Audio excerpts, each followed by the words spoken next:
Assalamualaikum warahmatullahi wabarakatuh. Perkenalkan, nama saya Viro Savana Putra. Nama saya Alwan Gibran. Pada kesempatan kali ini kami akan mempresentasikan hasil proyek kami, yaitu Power Classification menggunakan Artificial Neural Network.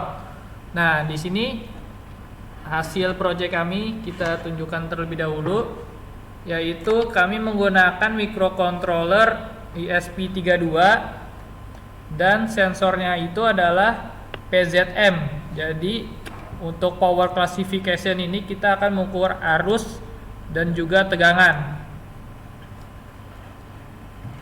Nah, nanti untuk bebannya itu adalah kita coba menggunakan solder. Nah, sebelum masuk ke programnya, kita akan jelaskan sedikit tentang konsep atau arsitektur desain kami, yaitu pada input layer itu ada dua neuron, yaitu arus dan tegangan. Pada hidden layer itu ada beberapa hidden layer nantinya. Kemudian pada output layer itu hanya satu, yaitu daya. Jadi daya ini adalah hasil perkalian antara arus dan tegangan. Nah, di mana nanti power labelsnya yang kita inginkan ada 5, yaitu yang pertama daya rendah, daya sedang, daya ideal, daya tinggi, dan daya sangat tinggi. Nah, kita akan masuk ke programnya, yaitu yang pertama adalah kita membuat model artificial neural network menggunakan library yaitu yang pertama Pandas, dan library utamanya yaitu TensorFlow, di mana TensorFlow ini kita akan mengimport Keras untuk membuat modelnya. Dan nanti juga ada library tambahan untuk membantu kami untuk yaitu NumPy, Matplotlib untuk membuat grafik dan sebagainya. Untuk yang pertama kita akan melakukan setup, di mana pada bagian input dimensinya itu adalah 2, yaitu arus dan tegangan. Pada bagian output itu ada 5, yaitu tadi ada 5 kelas. Nah, untuk bagian hidden itu ada 7, di mana pada masing-masing hidden ini kita akan menggunakan 32 neuron. Nah, untuk epoch ini kita akan melakukan training pada 200 iterasi. Kemudian pada datasetnya, ini kita sudah mengumpulkan dataset, yaitu pada data ANN 1200, yaitu ada data arus, data tegangan, data daya, kelas, label, dan keterangan. Ini sini kita buktikan ada 1200 data. Nah, di mana pada data set ini yang diambil itu yang pertama arus, tegangan, dan label saja. Nah, ini untuk set data distribusinya.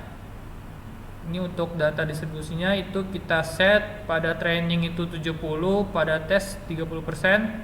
Nah, kemudian kita split lagi, pada training itu 70%, pada validation itu 30%.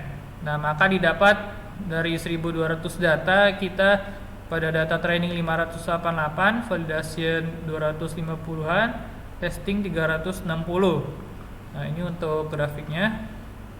Nah, kemudian kita ketahui data kita sebelumnya itu masih berupa aktual, nilai aktual desimal seperti 237 volt, harusnya 8 volt.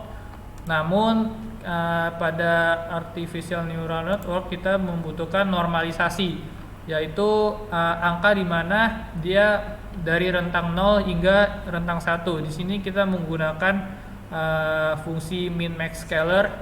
Nah, nanti kita akan ekspor pada scalar X. Nah, ini sebagai contohnya datanya maksimal itu tidak boleh lebih dari 1. Nah, ini untuk modelnya, model NN-nya. Ini ada hidden layer, input layer. Nah, ini untuk output layernya. Ini untuk jumlah neuronnya ini adalah 32. Untuk fungsi aktivasinya kami menggunakan ReLU. Untuk optimizernya itu adalah Adam. dengan learning rate 0,001. Kemudian ini untuk trainingnya, kita melakukan 200 kali iterasi, didapat waktu prosesnya itu adalah 35,9 detik. Nah, sehingga kami dapat akurasi trainingnya adalah 0,93% dengan training loss itu 0,15 atau 15%. Cukup bagus akurasinya, dan data access-nya ini antara 304 megabyte gitu ya. Nah, ini untuk errornya.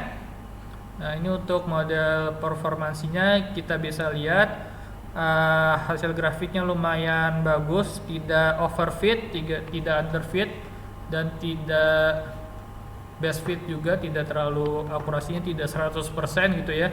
Dan kemudian ini untuk testingnya. Nah, ini untuk confusion matrix. Kami juga membuat pada model 2. Ini untuk model 2 itu perbedaannya adalah pada hidden layernya. Ini sedikit berbeda. Dan aktivasinya ini menggunakan Ligerelu. Nah, kita komparasi antara model 1 dan model 2 didapat seperti ini. Pada model 1 dengan akurasi 93% dan pada model 2 92%, sehingga kita simpulkan, kita pilih salah satu, kita memilih pada model 1. Nah, sehingga kita bisa ekspor model 1. Di sini saya beri nama model 1.keras. Di sini saya sudah compile semua. Maka sini saya sudah dapatkan hasil ekspornya. Nah, kemudian untuk normalisasinya saya save dengan nama scalar power. Di sini juga sudah ada, di mana scalar power ini kami ambil sebelumnya yaitu dari scalar X. Nah, sini sudah sukses.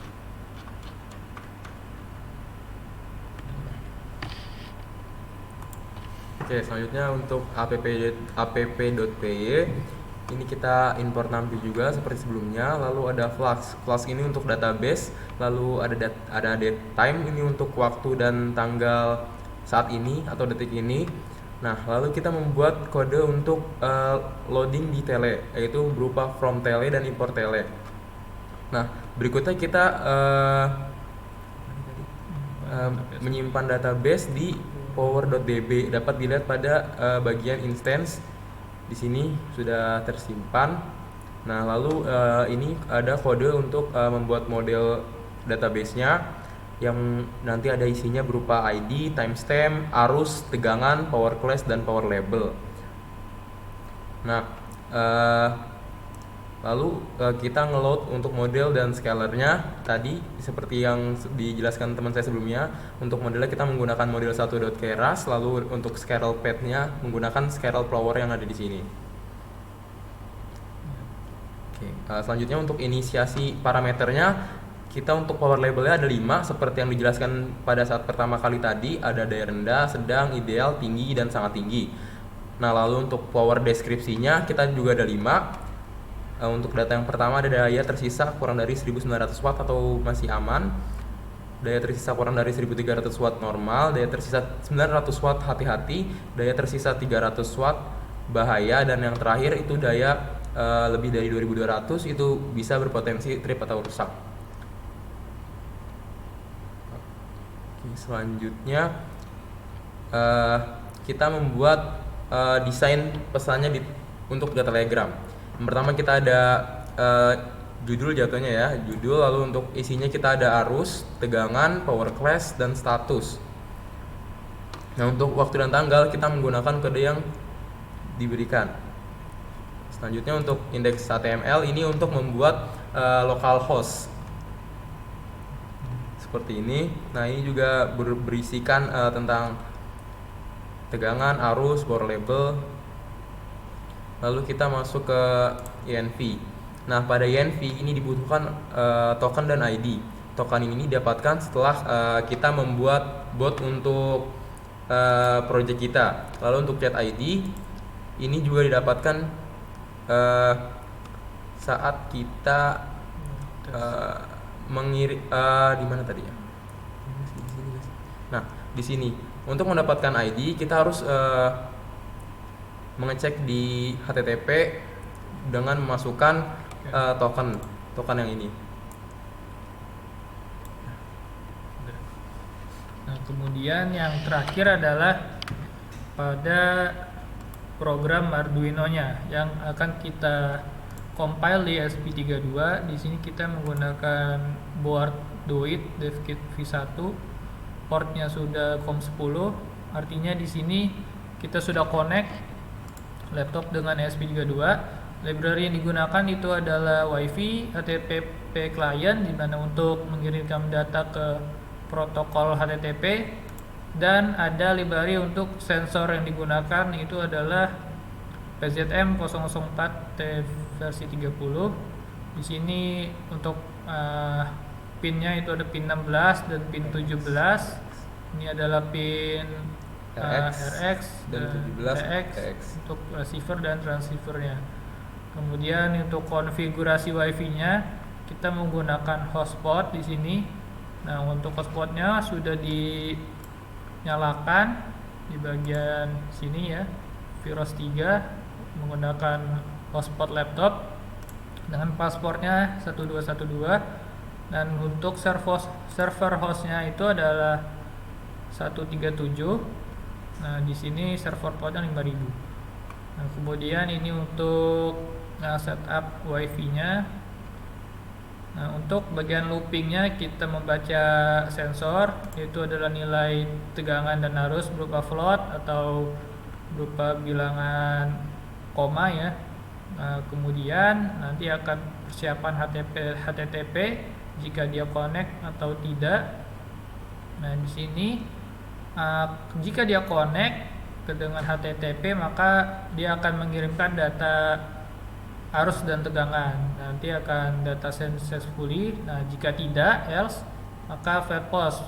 Nah, artinya ini belum terkonek HTTP-nya. Di sini pada terminal fail post ya, artinya kita butuh deploy terlebih dahulu pada bagian app.py. Maka kita akan langsung simulasi saja. Kita akan ke terminal.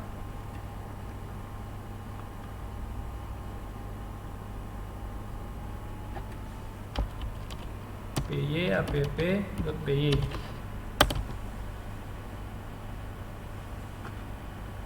Nah, di sini jika berhasil ya, maka sesuai dengan programnya akan mengirim ke post ke HTTP dan juga post ke Telegram. Nah, di sini sudah berhasil ya. Nah, sudah sukses ke Telegram dan sudah sukses ke localhost. Di sini kita akan buktikan. Pertama pada bagian localhost dengan port 5000. Kursornya hilang. Nah, ini sudah berhasil. Nah, total readingnya berubah, artinya sudah berhasil ya dengan current voltage-nya. Tegangan sekarang itu 235 volt. Kita apakah di sini sudah terbaca? Nah, di sini sudah terbaca juga. Nah, sekarang kita akan buktikan menggunakan solder. Di sini saya sudah colok soldernya. Nah, di sini bertambah ya. Arusnya bertambah 0,16. Nah, di sini sudah tercolok ya. Tadi sebelumnya belum tercolok. Nah, maka di sini statusnya masih daya rendah. Nah, di sini sekarangnya sudah berubah. Dayanya masih daya rendah ya, karena belum sampai besar. 0,2 dikali 200 itu belum melebihi 300 watt. Nah, di sini pada bagian telegramnya, nah ini sudah real time. Nah, ini kursor saya hilang ya. Nah, ini sudah real time tuh pada waktunya sesuai dengan waktu di laptop saya itu 15.53. Nah, di sini sudah power class-nya. Power class ini membuktikan hasil model ANN kami ini akurat, di mana dayanya ini adalah daya rendah. Seperti itu.